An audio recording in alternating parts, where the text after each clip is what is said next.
Welcome back to LarrysAnythingGoes. Hopefully you guys are having a great evening. It's another great night for a beautiful rant.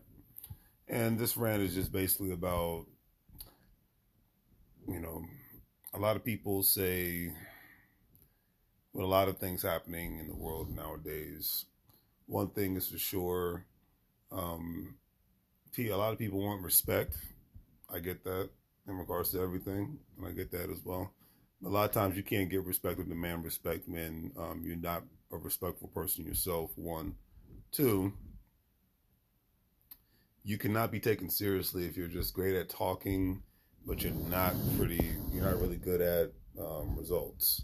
And when I say results, it just results anything. I mean, if a person is a trainer, but they don't show the results from a physical standpoint that they're a great trainer, from an athletics perspective, then no one's going to really take them seriously, um, unless at least if they have proof, videos and pictures and things of that nature, or other people that they've actually, because they don't have, to be a successful athletics trainer, you don't have to be 100% in shape all the time either. Because great example, a lot of times coaches that help athletes get in the best shape possible aren't in the best shape themselves. So it's about the knowledge and whatnot and the life experience that they bring to the table outside of just saying that, hey, I was once built and fit and all that good stuff, in order for somebody to take you seriously. And even in today's world, if you want to be taken seriously on any level, you got to be able to practice what you preach, or you don't preach at all. And the main reason why I had this rant today, because I saw a beautiful article on social media today talking about, there's been a surge in black-owned businesses, and it's been the biggest surge since within the last 25 years. So, that says a lot. That really, really says a lot, because, hey, if you go back 25 years ago, heck, 10 years ago, it was 2011, 20 years ago, it was 2001, so the fact that it's been the biggest surge in black-owned businesses since the 90s, it says a lot. And I think, and the reason why, I guess I think back on the culture back in the 90s time frame, because I'm an 80s baby. I grew up in, essentially in the 90s. I was a teenager in the late 90s, mid to late 90s. And, I grew up in a time where you saw a different world. You saw Living Singles, you saw Martin, you saw Fresh Prince of Bel-Air. And when I look at those, because that's one thing I will admit that I did during the pandemic, is since I had extra time when I wasn't working on my goals and aspirations in business, we all have to have our wind down time. Can't be serious all the time. I noticed watching a lot of those older shows, even Family Matters, great shows that I grew up watching. I saw the coalition, the difference between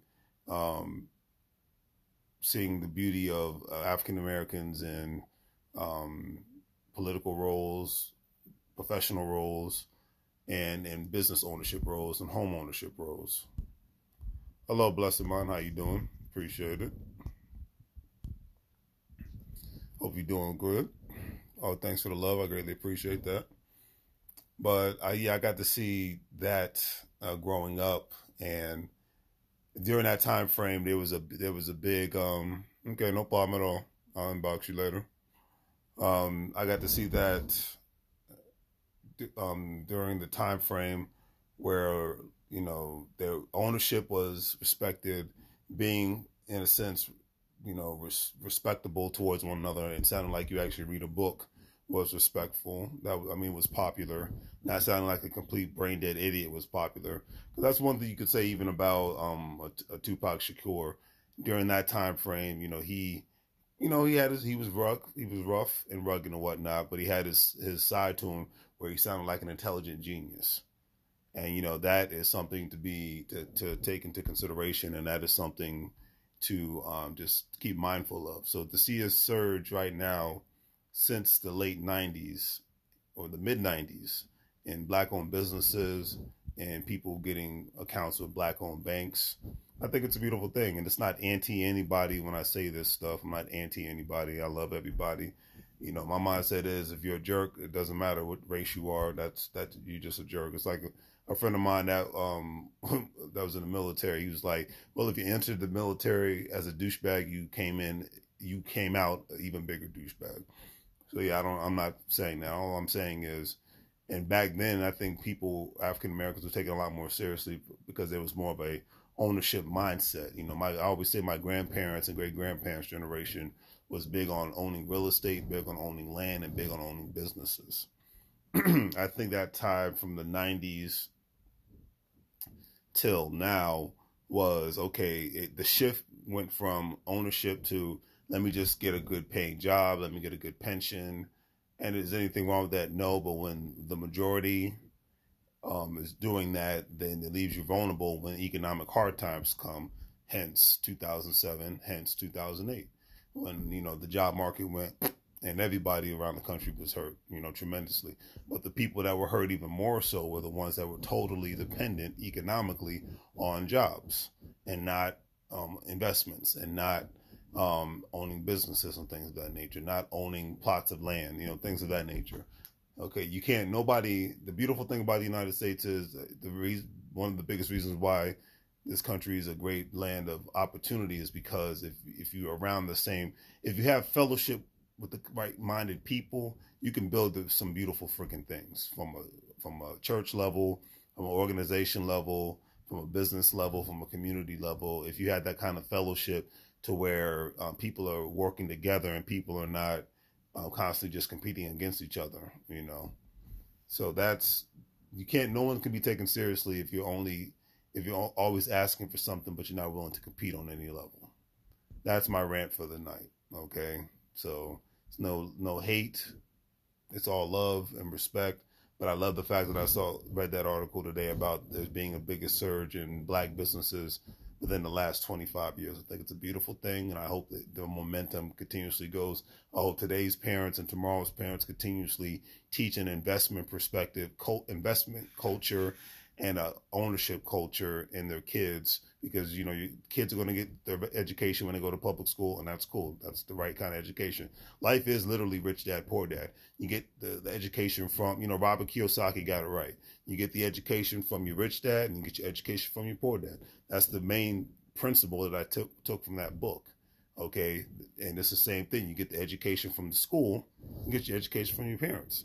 Or you can get education from outside school as well, because a lot of cultures, I can respect this, a lot of cultures actually have their kids actually attend spiritual schools or finance schools that's embedded in their culture and whatnot, so they can learn things outside of the public school system and the private school system. You know, because the best way to compete is to play to play chess and not checkers. You know what I mean?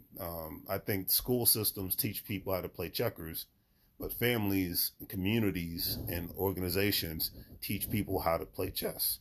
And to win in any economic game in life, you got to play the chess game. You can't play checkers, because checkers is just a 1, 2, 3 process. With chess, you know, you're coming at your opponent from so many different angles, and you got to be strategic mentally, physically, and spiritually all at the same time. So I don't think anybody can be taken seriously in this life if they don't. It's like when somebody competes for a job or a contract, or they're trying to sell a product and whatnot. A lot of time, that's why as a business owner, your reviews matter, because your reviews are just like a resume. Hey, what was your experience with this organization? Was it a good one? Was it a bad one? How pleasant was it? How was it? If you had an issue, was there great customer service?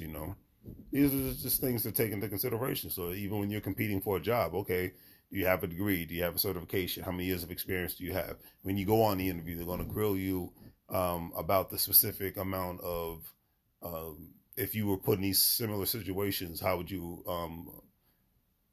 attack the situation? How would you, if you had to, even from a management perspective, if you had to deal with irate employees, how would you deal with them? How do you motivate people? Things of that nature. So my mindset at the end of the day, and my rant for this evening is, the best way to be taken seriously is to show results and be able to go from there. All right. So Do the great 3 free things, family. Like, share, and subscribe. As I always say, have a great evening or have a great day, no matter where you're watching this. Make money moves. You're going to live broke like a fool.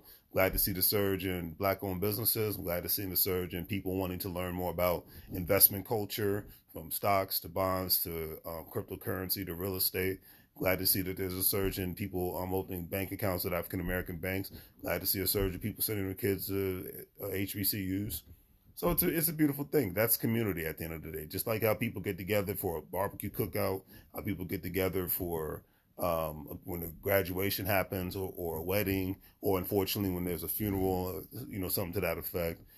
People can get together on that same level of fellowship when it comes to economics. That's all. Nothing. I don't think that's a crime. And if it is, then I guess I'm guilty. But anyway, don't forget to check out the online store. If you're a crypto investor, don't forget to check out Gold Standard Partners. All the information is in the description. And I'll see y'all later. Take care, family.